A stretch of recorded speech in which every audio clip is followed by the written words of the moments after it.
third down. And quickly, they get to the line. One of the things that's really difficult for an offense is often identifying how to block a 3-4 defense. Well, when they're coming on a blitz, even more difficult. They're elusive targets and hard to hit. So the offense has it 1st and 10. Here we go now. 3-19. Watching that, Barney. Simeon on 1st down. And he's got room. And he'll be brought down right at the 45-yard line. 7 yards on the play, and it'll be a 2nd down. Hurry up, here we go. Blue, landing. Detroit. They'll try the air now with Simeon. And the catch made. This is Emmanuel Sanders. And the play goes for 19 yards. Gives him a new set of downs. In recent years, the slot receivers really gained stature in the NFL because they can do so many things. Yes, they can line up wide like your normal wide receiver, but to have that kind of courage and toughness to run routes in the middle of the field and become dependable targets for their quarterbacks and move the sticks, those guys are worth their weight in gold. 2nd down now after the pass completion. And there's a completion to the tight end, and look at the size of these players nowadays. At that spot, 6'4", 6'5", and up. A lot of guys used to be basketball players, somehow came back to football. And that's really good for the game of football. You're getting better athleticism, great hand-eye coordination, guys who know how to control their bodies when they run their routes. Offense walks to the line for play number 7 of the drive. They come out here in the eye. From the red zone now, Simeon. Throwing over the middle, and it's incomplete. Demaryius Thomas, the intended receiver. That'll bring up 2nd down. Now whistles come in. We're going to get a timeout here by the offense. It's just their first, so 2 remaining as they burn one here in this 3rd quarter. Here we go now. Blue, landing. Watching that, Barney. 2nd and 10, Simeon again.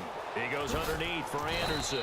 And he couldn't quite get there. Tackled down at the 1. And at his size, he's a smaller back. You can get into football. He can kind of get lost, make someone miss. It's good for him. Yeah, it's great for him. I like what you said there. Sometimes he gets lost in the trap. And caught by Sanders. Touchdown, Broncos. Emmanuel Sanders there to make the grab. And the Broncos will add on to their lead. On those slants, everything happens so quickly. What makes it work? The timing between the passer and the receiver. In this case, a slant route. Ordinarily, it's probably about... And he's going to be taken down. It's a sack, and they fail on the try for 2. After the touchdown, here's McManus now to kick it away. That's fielded in the end zone. And he'll get across the 20 before he's brought down at about the 23-yard line. The Cardinals offense now ready to get their first opportunity here in the 2nd half. They were able to get the stop defensively. Now a chance really to set the tone here in quarter 3. They can really take charge, can't they? And this is probably how it was drawn up at the half. I think we can go inside the locker room, all right? And I think we would see up on the grease boards, stop them defensively, get the ball back for the offense, and let's go downfield and score. Seems simple, right? The last part, we have to find out if that's going to happen. But the first part worked to perfection.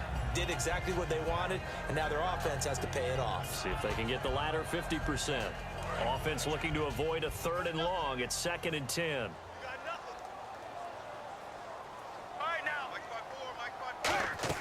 2nd and 10 now, and it's Palmer. Fitzgerald's got it right side. And they'll get 9 there as that sets him up better for 3rd down. When you call a wide receiver screen, no matter how many blockers you get in front of the guy that catches the ball, there's still an aspect of the guy catching it, turning into a runner, breaking tackles and creating his own yardage, and he just did on that play. It's caught left side by John Brown. And he's going to have a 1st down as he's brought down at the 44-yard line. Shift together here from the D-line. And the offense moving quickly to the line.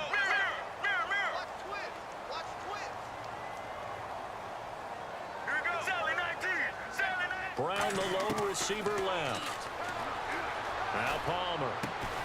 He couldn't quite hold it. Got hit. Ball pops out, incomplete.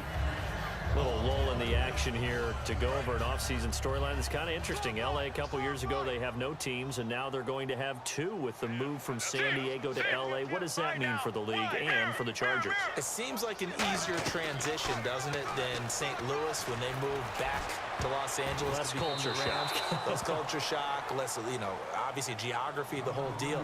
But it's a transition that still is not going to be easy. Remember, they're going to go play in a soccer stadium, essentially, for at least the first couple of years before they share a stadium with the Rams. So that changes things. Obviously, trying to create an identity in the market they haven't been in a long time. They began as the Los Angeles Chargers. And now this one's intercepted. A third interception for Palmer. A great read, and it's picked off. And they take possession of the football and have it at the 36-yard line. The Bronco offense now set to come back out onto the field.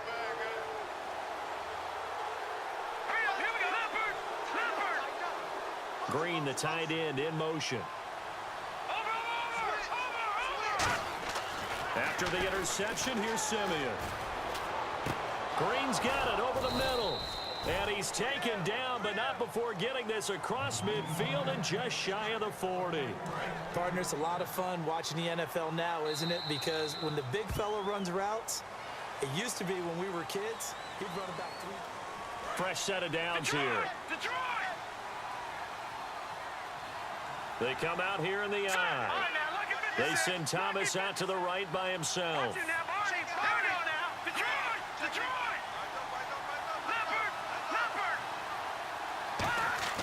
On first down, Simeon. He's got time in the pocket. Looking for Sanders here. That's caught inside the 20.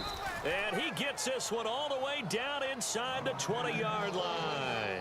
He had time, was able to survey the field and find a soft spot in that zone coverage. And that's where it gets difficult for a defender, Brandon. You go to your spots on the field that you have to cover, and when the offense finds an area that you're not in, that's where they throw the football. And on the outside, they're playing press coverage. Now a first down throw, Simeon. A hit as he throws there, incomplete. Demaryius Thomas, the intended receiver, and that'll bring up second down. The good signal callers would never go back in the huddle and play the blame game because they need those guys to protect him. But on that last one, his offensive line, they lost their leverage very quickly, and that's why they were able to get to him and hit him as he tried to throw the football and force an incompletion.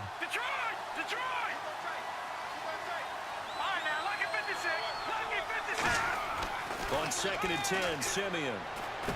This will be caught at about the 3. It's a really nice 15-yard pickup, and now it's first and goal. They gave up the completion there, but this is what zone defenses count on.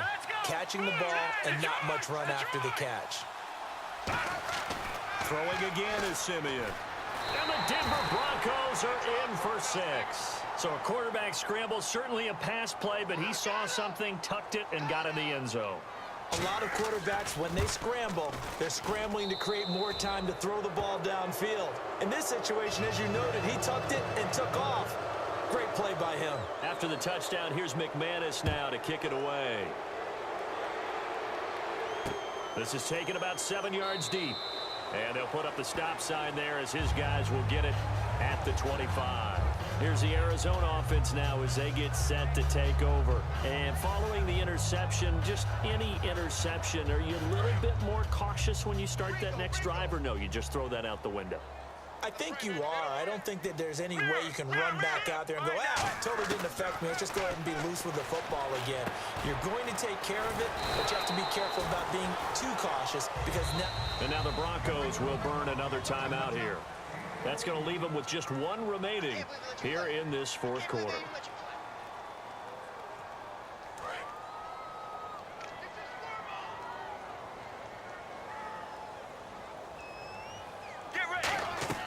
They'll throw on first down here with Palmer. Fitzgerald bringing it in over the middle. And he's taken down, but not before he gets this into enemy territory across the 40. They're going to hurry back to the line now. Let's go, let's go. Blue 58. Blue 58. Zebra. Throwing now, Palmer on first down. That is caught right at the 10-yard line. And he is goes into the end zone. Touchdown, Arizona. Jermaine Gresham, 38 yards. And the Cardinals cut into that lead. Palmer looking to throw. And this one incomplete. So they went for the 2. They don't get it. Tough there. Good pass. Hit the hands. He just couldn't bring it in. And every receiver's coach everywhere. Seeing that play, focus, focus, focus. Watch it all the way in and tuck it away. Well, fourth quarter, they felt like they needed the football back. Unfortunately, they couldn't get it.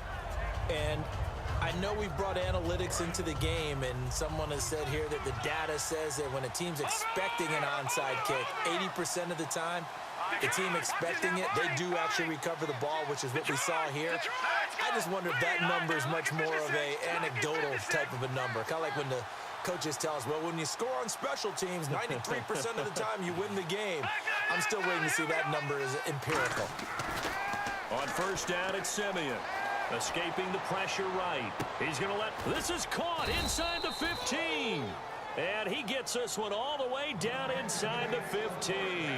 And the young buck showing that ability, that agility to dance outside of the pocket, complete the deep ball. And don't think for a second that the coaching staff didn't have their heart rate accelerate a little bit there, right? Anytime you have those young quarterbacks and they get outside of the pocket, you're just hoping that they make good decisions because so many things can happen that can go wrong. Got his man, it's Thomas. Touchdown, Denver.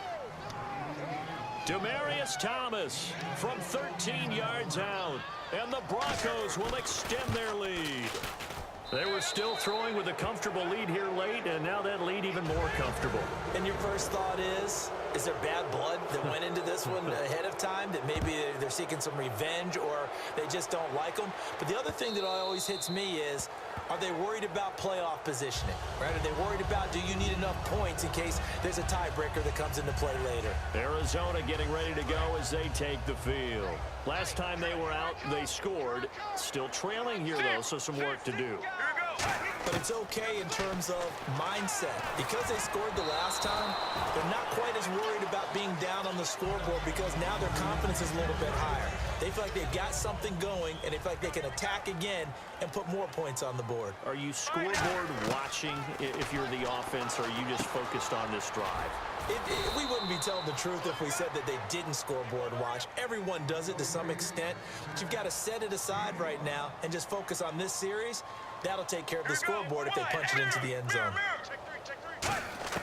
From the gun on third down, it's Palmer. And Nelson's got it here right side. They get only 4 that time as that leads us to a fourth down. Now that's going to be a tough one to explain when they get together and watch the game film, isn't it? I mean, they had the right call, had the out route. He's got to know where the first down sticks are, yet he steps out of bounds that close. Not their best play. Brown, the lone receiver, left. Here's Palmer to throw. And this is incomplete. Boy, it looked like he had it and dropped it. And the Broncos are going to get the football back in great field position. And Denver getting set to take the field. And they were able to punch it in the end zone last time. They'll be looking to do that again here for the defense. Obviously, they'll be looking to stop them from punching it back in the end zone. It always is punch-counter-punch, isn't it? And which team has the advantage? Well, let's just go back. Last time on offense, they rolled downfield, got into a good rhythm. You can see a little more bounce in and out of the huddle. You can see the sideline really get into the game. So defensively, you're thinking to yourself, how do we take that away from them? How do we get the advantage back? Let's see what they come up with. I think pressure is always the first way to go. You love pressure. I love it. We'll see if they dial it up this drive. Second down now after the incompletion. In the backfield is Anderson. Second and 10, Simeon again. And that's complete to the tight end, Hireman. And he gets this one all the way down inside the 15, just shy of the 10. A big play that time on the catch and run. And the Broncos are going to have a new set of downs. And now a first down following that long gain. All right, here we go. Green. Leopard. On first and 10, Simeon. And caught by Sanders. Touchdown, Broncos.